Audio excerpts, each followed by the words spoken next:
नमस्कार, आप देख रहे हैं श्री एकता टाइम्स नेट न्यूज़ चैनल और मैं रशीद रसिक आपका स्वागत करता हूं। आज मेरी आवाज़ दबा दी गई है, लेकिन आप चुप नहीं। कल आपकी भी आवाज़ जब दबा दी जाए तो आप फिर किसको कहे कि मेरी आवाज़ उठाई।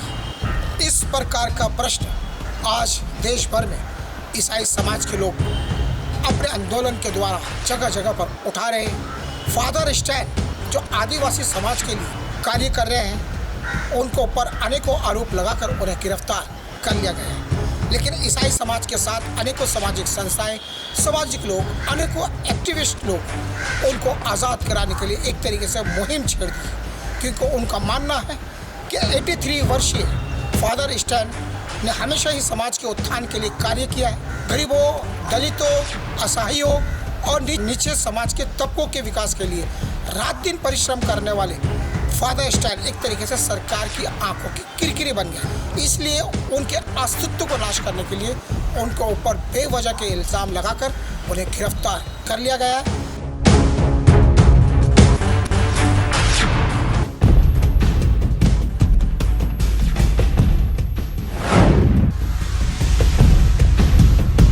बिना कोई कारण क्यों नहीं जेल में डाला गया है। तो हम एकदम शांति प्रिय लोग हैं, वो भी शांति प्रिय लोग थे और लोगों की अधिकारों के लिए लड़ते थे।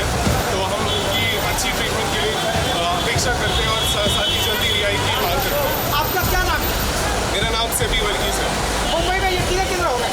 बम्बई में यहाँ बांद्रा में हो रहा है, अंधेरी में हो रहा है, मैसगांव में हो रहा है और बाकी डिस्ट्रिक्ट में भी हो रहा है, नासिक वगैरह में भी हो रहा है। तो उनके ऊपर आरोप क्या लगा? उनके ऊपर आरोप ये लगा है कि वो माओइस्ट के साथ है। अच्छा। उनके जुड़े हुए करके, लेकिन वो कभी गए, उनका कोई रिलेशन ही नहीं उनके साथ। वो सिर्फ पूरे ज़िंदगी में आदिवासियों के अधिकारों के लिए झगड़ा करते थे, जिसके कारण देश भर में ईसाई समाज के लोगों के साथ विभिन्न सामाजिक संस्थाओं के पदाधिकारी और सामाजिक लोग जगह जगह पर father I support father Stan के सपोर्ट में भूमिका इख्तियार किए हुए हैं। जब इसी कड़ी में अंधेरी पूर्व स्थित चकला स्थित डी मार्ट के पास ईसाई समाज व सामाजिक संस्थाओं के विभिन्न सामाजिक लोगों द्वारा फादर स्टैन को छुड़ाने हेतु आंदोलन किया गया है। उनका कहना है कि फादर स्टैन ने सामाजिक भूमिका जो निभाई है वो काबिल तारीफ है। इस बारे में क्या कहना चाहिए? फादर स्टैन स्वामी वो सिर्फ आदिवासी लोगों के हित के लिए हमेशा वो संघर्ष करते जा रहे हैं पिछले 20-30 साल से। अच्छा। पर फिर भी अभी उनके खिलाफ ऐसे गलत आरोप लगा के उनको ऐसा जेल में बंद किया गया है और वो 83 ईयर्स के हैं और उनको काफ़ी बीमारियां भी हैं उनको, फिर भी उनको जेल में रखा गया है।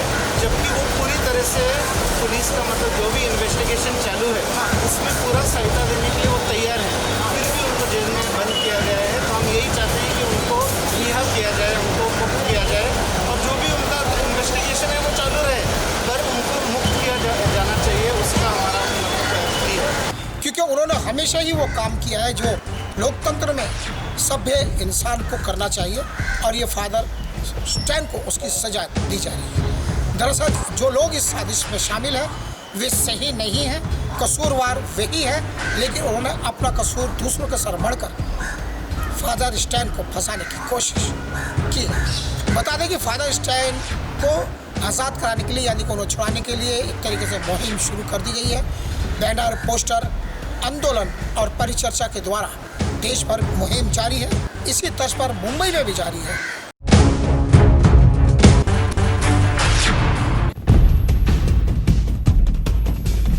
ये क्या है, क्या बोलना चाहते?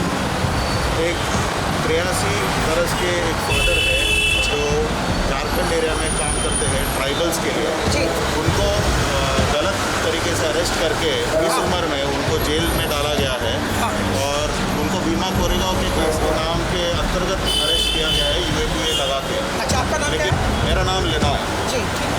और अभी हम ये चाहते हैं कि उन्हें छोड़ा जाए क्योंकि वो कभी बीमा कोरेगांव गए ही नहीं है, लेकिन उनका नाम गलत तरह से डाल के उनके साथ और भी लोगों को अरेस्ट किया गया है। तो इसका आधार क्या रखा हुआ?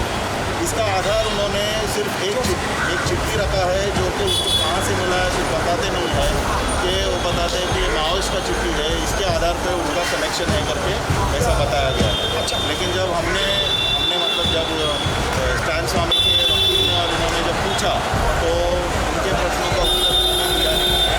किसका चिट्ठी है, किसने भेजा है, तो कुछ भी दिया नहीं है। और अभी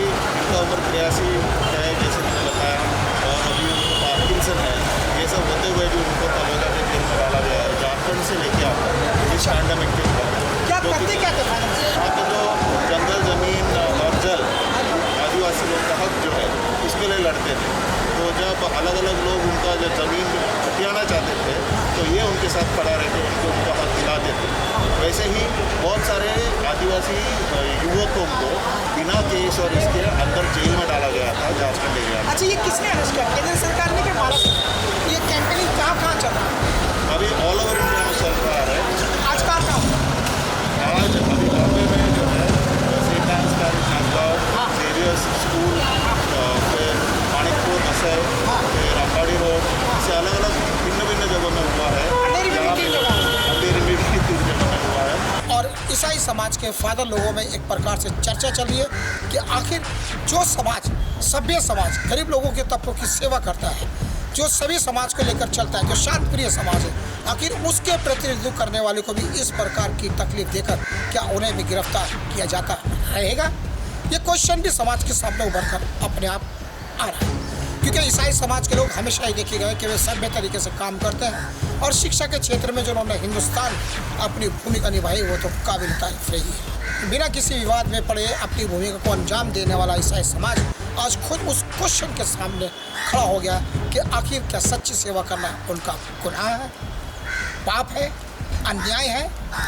फिर किस बात की सज़ा फादर स्टैन को दी गई? क्योंकि फादर स्टैन एक एक्टिविस्ट भी थे और दलित समाज और आदिवासी समाज के लिए उनकी जगहों को सुविधा दिलाने के लिए, उनको घरों के बदले जगह दिलाने के लिए उनके लिए संघर्षरत थे, आदिवासी समाज के लिए कार्य कर रहे थे। और लोगों को, बिल्डर लॉबी को और बड़े नेताओं को ये बात जमी नहीं और उन्होंने फादर स्टैन के ऊपर अनेकों आरोप लगाकर उन्हें जेल में डाल दिया। लेकिन ईसाई समाज है कि उस मुद्दे को लगातार गर्म किए हुए और अनेकों लोग इस भूमिका में कूदते चले जा रहे हैं। पेश है एक विशेष रिपोर्ट।